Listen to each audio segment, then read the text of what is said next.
नमस्कार मैत्रिणींनो, सोप्या घरगुती रेसिपीमध्ये तुमचे खूप खूप खूप मनापासून स्वागत। आज आपण केला आहे आंब्याचा शिरा। आंब्याची ओरिजिनल चव असणारा नॅचरली केशरी कलरचा मऊ छान असा शिरा, करायला सोपा, खायला तर नक्कीच सगळ्यांना आवडणारा असा शिरा आपला तयार झाला आहे। बघा कसा छान झाला आहे। तो कसा केला ते आता आपण बघूया। आता ह्या शिऱ्यासाठी लागणारं साहित्य, हा रवा घेतलेला आहे मी। हा नेहमीचाच रवा आहे आपला, शिरा उपीटाला वापरतो तो। 1 वाटी, ही पाऊण वाटी साखर घेतलेली आहे। हे 1 वाटी आंब्याचा रस काढून घेतला आहे। हे 1 वाटी दूध घेतलेलं आहे। हे 1 वाटी दूध आपण आता ह्या पातेल्यात ओतून घेऊया आणि त्यामध्ये आपण 1 वाटी पाणी घालणार आहे। तुम्ही नुसता दुधाचा वापर करणार असला तरी चालेल। 1 वाटी दूध आणि हे 1 वाटी पाणी, हे आता आपण उकळत ठेवायचं आहे। हे आवडीप्रमाणे ड्रायफ्रूट्स घेतलेत आणि ह्यामधलं हे अर्धी वाटी, ज्या वाटीनं आपण ह्याच वाटीचं प्रमाण घेतलेलं आहे रवा, साखर आणि आंबा मोजायला, ती सेम वाटी आहे। त्याच वाटीनं आपण हे दूध आणि पाणी घेतलेलं आहे आणि त्याच वाटीनं ते अर्धी वाटी तूप यातलं वापरायचं आहे। चला तर मग रेसिपीला सुरुवात करूया। बघा आता कढई गरम झालेली आहे, त्यात आता हे अर्धी वाटी तुपातलं पहिल्यांदा मी हे थोडं तूप टाकून घेते। तूप गरम झालं की त्यामध्ये आपण रवा भाजायला टाकणार आहे आणि दुसऱ्या शेगडीवर आपण दूध पाणी उकळायला ठेवले। गॅसची फ्लेम मी आता ही मीडियमच ठेवलेली आहे। बघा आता तूप चांगलं गरम झाले, त्यात हा रवा टाकून घेऊया। रवा आता सतत हलवून चांगला भाजून घ्यायचा आहे।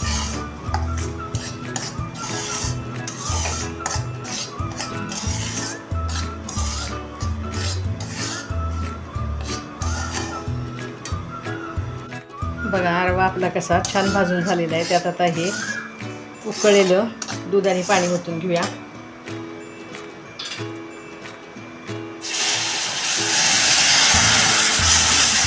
तसं थोडं थोडं होतं हलवून घ्या।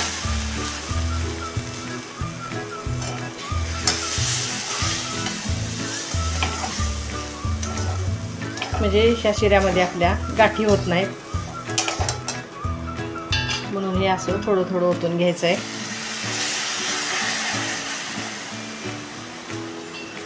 बघा हे दूध पाणी सगळं ओतल्यानंतर आपण आता हा एकसारखा हलवून घेऊया।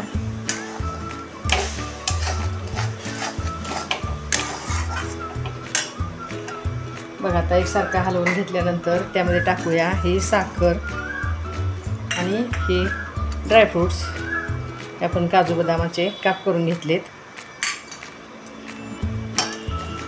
आता ही साखर आपण या शिऱ्यामध्ये चांगली मिक्स करून घेऊया।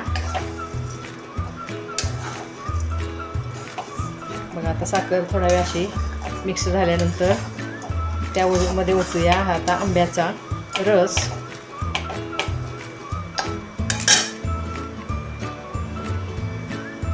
हा आंब्याचा पल्प काढून मिक्सरमधून फिरवून घेतलेला आहे। त्यामध्ये अजिबात पाण्याचा वापर नाही केलेला।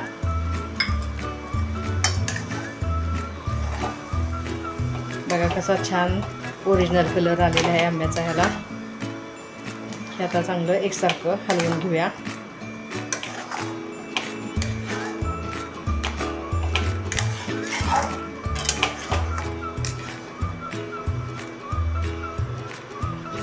बघा कसं एकसारखं असं छान मिक्स झालेलं आहे। आता त्यामध्ये आपण हे उरलेलं तूप टाकून घेणार आहे। त्यामध्ये आपण आता वेलचीचा वापर करायचा नाही आहे, कारण आंब्याचा स्वाद आपल्याला टिकवून ठेवायचा आहे, म्हणून ह्यामध्ये अजिबात वेलची वापरायची नाही आहे। हे आता वरनं तूप टाकून घेतल्यानंतर 2 मिनटं आपण ह्याला झाकून छान अशी वाफ आणायची आहे।